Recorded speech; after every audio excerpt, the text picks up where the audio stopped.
Morning, শুভ সকাল। তোমরা কেমন আছো? আশা করি ভালো আছো। আমিও ভালো আছি। দেখো আজকে আমার পুজো হয়ে গেছে। আজকে বৃহস্পতিবার, আর আজকে ঘুম থেকে এত দেরি করে উঠছি যার জন্য আর পুজো কিছু দেখাতে পারিনি। তা পুজো আমার হয়ে গেছে, তোমাদেরকে দেখিয়ে দেবো। আজকে বৃহস্পতিবার, আমার পুজো হয়ে গেছে। আর খুব সুন্দর আজকে গাছে ফুল ফুটেছে, এত সুন্দর ফুল ফুটেছে না। তো তোমাদেরকে একটু ফুলের সাজিটা মানে কতগুলো ফুল পেয়েছি তোমাদেরকে পরে দেখিয়ে দেবো। আর আমি এখন সিধা চলে এসেছি রান্নাঘরে। আর রান্নাঘরে দেখো আজকে টিফিনও খেয়ে নিয়েছি, টিফিন দেখাতে পারিনি। তো তোমাদেরকে যে কী টিফিন খেয়েছি সেটাও দেখিয়ে দেবো। তো চলো আগে দেখে নাও, আমার পুজো হয়ে গেছে, তো পুজো তোমাদেরকে দেখিয়ে দিই। আজকে গাছে কত ফুল ফুটেছে, সাজি ভর্তি ফুল ফুটেছে। দেখো আমার পুজো হয়ে গেছে, বৃহস্পতিবারের পুজো। এই মা লক্ষ্মীর আমার পুজো হয়ে গেছে। তো আজকে একেবারে রান্নাঘর থেকে ভিডিওটা স্টার্ট করলাম। আমার পুজো অনেক একটু আগেই হয়ে গেছে, প্রসাদও উঠিয়ে নিয়েছি। তো মা লক্ষ্মীর পুজো হয়ে গেছে, তোমরা আমার মা লক্ষ্মীকে দেখে নাও। তো চলো এবার রান্নাঘরে যাই, আর কি কি রান্না হবে দেখে নাও। এদিকে দেখো আমরা সকালবেলায় যে ছোলা ভেজেছিলাম পেঁয়াজ দিয়ে, তো এটা দিয়ে মুড়ি দিয়ে খাওয়া হয়েছে আর চা। তো আর টিফিনটা দেখাতে পারিনি, বললাম না প্রচণ্ড দেরি হয়ে গেছে। যেহেতু তোমাদেরকে প্রথম আমি ভিডিওটা শুরু করলাম, তাই তোমাদের সাথে গুড মর্নিং বললাম। হ্যাঁ, তো এখন গুড মর্নিং না, এখন প্রায় 1টা বেজে গেছে। তাও তোমাদেরকে আমি যেহেতু প্রথম তোমাদের সাথে কথা হচ্ছে, তাই আমি মর্নিং বলেছি। আর এদিকে দেখো আমি কি আজকে রান্না করব তোমাদের সাথে একটু শেয়ার করে নিই। এদিকে চাল তো ভিজিয়ে রেখেছি। আর এদিকে দেখো কচুর শাক করবো। এই যে কচুর শাক কেটে রেখেছি, এটা এখনও ধোয়া হয়নি, তো কেটে রেখে দিয়েছি। আর এদিকে দেখো বাঁধাকপির তরকারি হবে, এই যে চিংড়ি মাছ দিয়ে, দেখো চিংড়ি মাছ দিয়ে বাঁধাকপির তরকারি হবে। আর হবে সর্ষে ইলিশ। এই যে দেখো ইলিশ মাছ নুন হলুদ মেখে রেখে দিয়েছি ধুয়ে। ইলিশ মাছ দিয়ে ইলিশ মাছ সর্ষে ইলিশ হবে। আর এই আলু দেবো, যেহেতু অন্য সময় আলু দিই না, এখন ছেলে আছে, ছেলে আলু দিয়ে আলু খাবে, ও আলু পছন্দ করে, সেই জন্য অল্প আলু দিয়ে সর্ষে ইলিশ করব।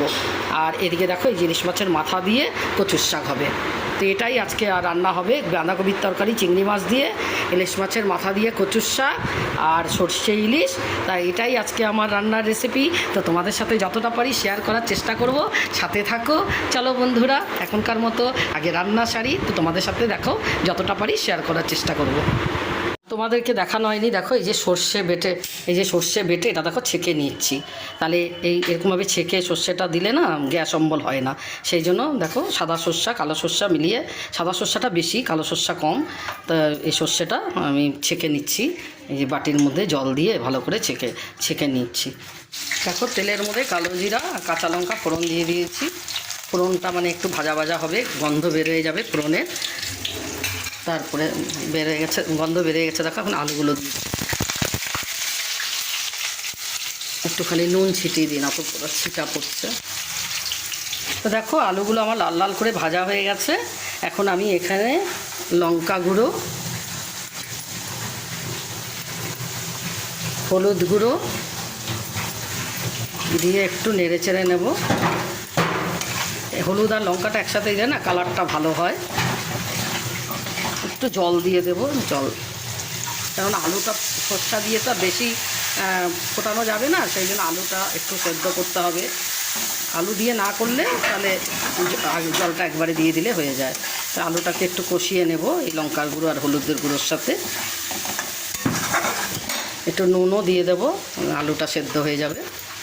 কেননা নুনটা একটু কম দেখে দিতে হবে, কেননা সর্ষে বাটার মধ্যে নুন আছে। তো একটু ঢেকে দেব, আলুটা একটু ভাপে মজে যাবে, মানে সেদ্ধ হয়ে যাবে আলুটা। দেখো আলুটা প্রায় সেদ্ধ হয়ে গেছে, আধা সেদ্ধ হয়ে গেছে। এখন আমি সর্ষে বাটাটা দিয়ে দেব। সর্ষে বাটাটা দেওয়ার আগে দেখো বন্ধুরা, আমি একটু এই আলুগুলোকে একটু সাইড করে আমি দেখো মাছগুলোকে একটু এইভাবে দিয়ে দেব। এভাবে আগে মাছগুলো দিয়ে একটু উল্টে পাল্টে নেব। একটু মশলার সাথে একটু কষিয়ে নিচ্ছি মাছটাও। না নিলেও ঝোল দিয়ে দিলেও হয়, তো এইভাবে করলে না ভালো হয় খেতে। আলুগুলো একটু উপরে উঠিয়ে নিব, আমি উল্টিয়ে দিলাম।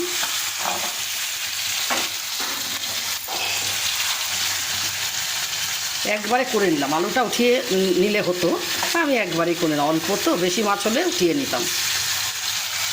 তো দেখো এইভাবে একটু কষিয়ে নেব, এইভাবে এই পিঠ ওই পিঠ করে নিয়েছি। আমি এই যে সর্ষে বাটাটা গুলিয়ে রেখেছি এটা দিয়ে দেবো, এটা ছেঁকে রেখেছি। তো খুব সাবধানে নাড়তে হবে, মানে বেশি জোরে নাড়া যাবে না।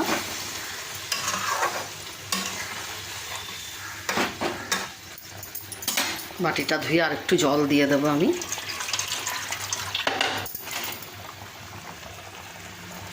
অনেক রকমভাবেও করা যায়, আবার ঝোল দিয়ে মাছটা পরে ছাড়লেও হয়, আবার কোনো সময় আমি ভেজেও করি, হালকা এপিট উপিট ভেজে নিই, সে ওইভাবেও করি, যখন যেরকম মনে হয় তখন সেরকমভাবে করে নিই।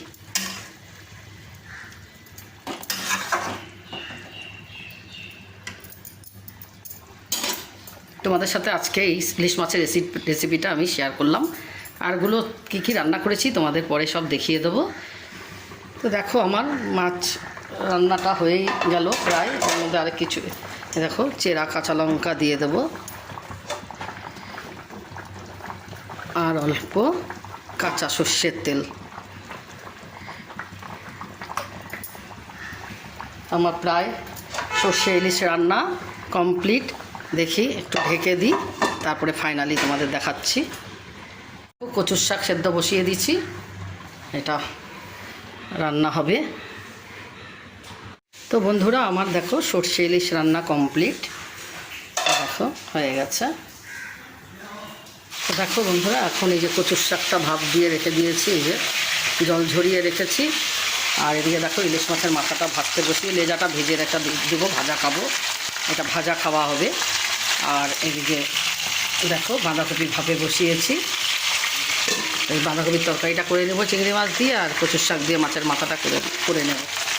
তো চলো আসছি।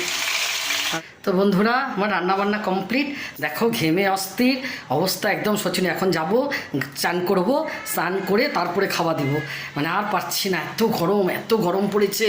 হ্যাঁ, তো রান্নাবান্না আমার সব কমপ্লিট। তো তোমাদেরকে দেখিয়ে দিচ্ছি আমি কী কী রান্না করলাম। আর দেখো গরমে আর পারছি না, মানে অবস্থা একদম খারাপ। এখন খেতে দেবো, চান করে তারপরেই খেতে দেবো। তো চলো কী কী রান্না করেছি তোমাদেরকে দেখিয়ে দিই। বেশি শেয়ার করতে পারিনি, শুধু ইলিশ মাছের রেসিপিটাই শেয়ার করেছি মোটামুটি, তাও। তো চলো দেখে নাও। দেখো এই যে ভাত, গরম গরম ভাত নামানো হয়ে গেল। আর এই যে চিংড়ি মাছ দিয়ে বাঁধাকপির তরকারি, আর এই যে কচুর শাক, ইলিশ মাছের মাথা দিয়ে কচুর শাক, আর লেজাটা ভেজে রেখেছি। আর এদিকে দেখো এই যে সর্ষে ইলিশ, কেমন জানি না, যতটা পেরেছি আজকে করেছি। আজকে একদম গরমে আর ভালো করে রান্নাও করতে পারছিলাম না।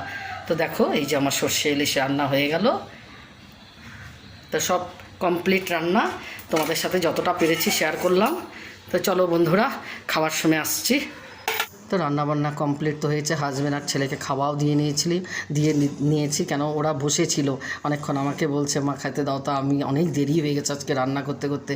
তা আমি আগে বলছি দাঁড়া একটু 5 মিনিট ওয়েট কর, আমি দমাদমে একটু স্নান করে আসি, স্নান করে তারপরে ওদের খেতে দিচ্ছি, কারণ আমার গরমে না আমি মাথা ঘুরে যেন পড়ে যাচ্ছিলাম, মানে এত দেরি হয়ে গেছিলো। তারপরে ওদেরকে খাওয়াটা দিয়ে, তা আমি ছেলের আবার সর্ষে ইলিশ খুব ফেভারিট। তা আমি ছেলেকে বললাম যে তোর কেমন লেগেছে সর্ষে ইলিশ? তো ও আর কি আমাকে বলছে মা খুব ভালো হয়েছে। যাক, এত গরমে রান্না করেছি, রান্না ভালো হয়েছে, মন শান্তি লাগলো। আর তারপরে ওদেরকে খাওয়া দিয়ে আমিও খেয়ে নিয়েছি, আমার ভিডিওটা আর উঠানো হয়নি। তো চলো বন্ধুরা আর ভিডিওটাকে বড় করবো না, এখনকার মতো এইটুকুই শেষ করলাম। তোমরা ভালো থেকে সুস্থ থেকে, আর আমার ভিডিওটি যদি ভালো লাগে লাইক কমেন্ট শেয়ার করে দিও। চলো আসছি বন্ধুরা, টাটা।